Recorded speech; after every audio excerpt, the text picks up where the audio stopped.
We're going from the frozen hills of 17th century Russia all the way to the most catastrophically ill-conceived rides in modern history. There will be thrills, there will be ingenuity, and there will be at least one moment where you say out loud, "Why did anyone think that was okay?" The story of the roller coaster begins not in an amusement park, but in the middle of a Russian winter. In 17th century Russia, enormous ice slides called Russian mountains were a popular winter entertainment. These were massive wooden structures, sometimes several stories tall, coated in packed ice and snow. People would climb to the top, sit on a sled or a block of ice, and hurtle down at terrifying speed. They were wildly popular. People of all classes loved them. The Russian royal court even had their own private ones.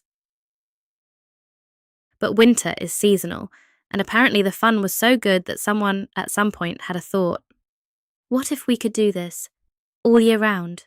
The French, who had experienced Russian ice slides and were very enthusiastic about the concept, began experimenting with wheeled carts on wooden tracks in the 1700s. These early rides were rickety, unpredictable, and had essentially no safety features whatsoever, and people absolutely loved them. By the early 1800s, the first looping roller coaster had been designed in France, a track that went in a complete vertical circle. It was called the centrifuge, and it was, by modern standards, completely unhinged. The cars had no seatbelts. The loops were not perfectly circular, which meant the physics were somewhat experimental, and yet people queued up to ride it. Humans have always been like this. It's important to understand this going in. America discovered the roller coaster in the 1800s and did what America tends to do. Took the idea and made it significantly larger. The first true American roller coaster was the Mauk Chunk Switchback Railway in Pennsylvania, which opened in 1827. It wasn't actually built for fun. It was a coal mining railway used to carry coal down from the mountains. But someone noticed that the empty cars coming back up were kind of exciting to ride in. And before long, tourists were paying to experience the trip. It became one of the most visited attractions in America. This is genuinely one of my favorite facts. The roller coaster as entertainment was essentially discovered by accident because people couldn't resist riding a coal cart. By the 1880s, purpose-built roller coasters were appearing at amusement parks across the United States. Coney Island in New York became the epicenter of the craze, with competing parks building bigger, faster, and more elaborate rides to outdo each other. Lamarcus Thompson patented one of the first proper roller coasters in 1885. Philip Hinkle added the uphill chain lift, the clickety-clack sound you still hear today, which meant rides could finally go as high as builders dared to build them, and builders dared quite a lot. By the early 1900s, there were over 1,500 roller coasters operating across America. It was the golden age. Everything was wooden, everything was fast, and safety regulations were more of a suggestion. Because for all the joy and ingenuity of roller coaster history, there is an equally long history of things going spectacularly, terrifyingly wrong. Let's talk about some of them. Built at Coney Island, the Flip-Flap Railway was one of the first looping coasters in America. It sounds thrilling. It was, in fact, a medical event.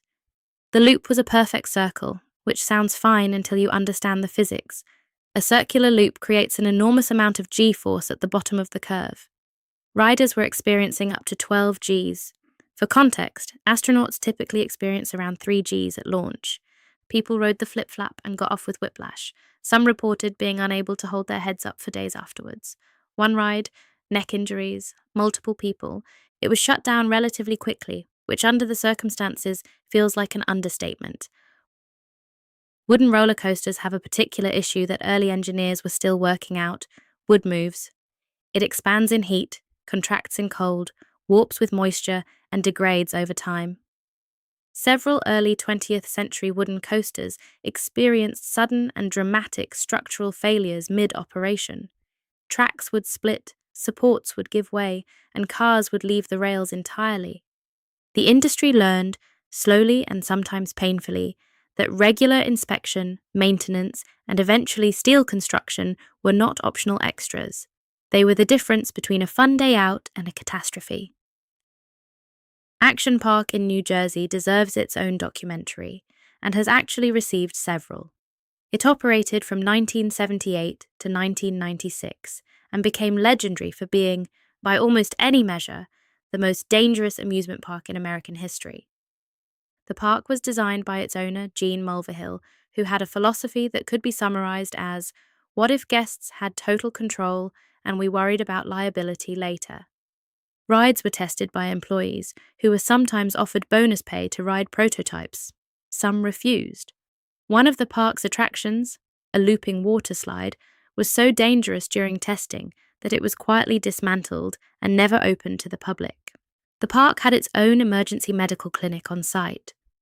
Locals nicknamed the ambulances that frequented it the kamikaze cars. It became almost a rite of passage in New Jersey to go to Action Park, survive, and come home with a story. It's a fascinating, chaotic, and genuinely wild chapter in amusement park history, and it is a very good reminder that enthusiasm and engineering are not the same thing. The introduction of steel changed everything. In 1959, Disneyland opened the Matterhorn bobsleds, the world's first tubular steel roller coaster. It was smoother, more precise, and could do things wooden coasters simply couldn't: sharper turns, steeper drops, and most importantly, reliable loops. The company behind it, Arrow Development, had cracked something huge. Steel track could be bent into almost any shape. The era of truly wild coaster design had begun. Through the 1970s and 80s, designers began pushing every boundary: inverted coasters, where you hang below the track; stand-up coasters; flying coasters, where you ride face-down parallel to the ground; launched coasters that catapult you from 0 to highway speed in under 2 seconds. The record for the world's fastest roller coaster has been broken again and again. Formula Rossa in Abu Dhabi currently holds it at 240 kilometers per hour. Riders are required to wear protective goggles because at that speed insects become a genuine hazard. Modern roller coasters are extraordinary feats of engineering, computer-designed, stress-tested, built to tolerances that would have been unimaginable to the French engineers tinkering with their wheeled carts in the 1700s, and yet the fundamental appeal hasn't changed at all. The hill, the moment of stillness at the top, and then the drop. Here's the thing about roller coasters that I find genuinely wonderful. They exist purely to make you feel something. There is no practical purpose, no destination. You go up, you come down, you end up exactly where you started, and yet somehow that is enough. That is the whole point. From Russian ice slides to Coney Island to steel-launched machines that move faster than most cars will ever go, for 300 years, humans have kept building them bigger, faster, and wilder. And other humans have kept queuing up. The roller coaster is basically a monument to the fact that we, as a species, will always choose the slightly terrifying option if it sounds fun enough.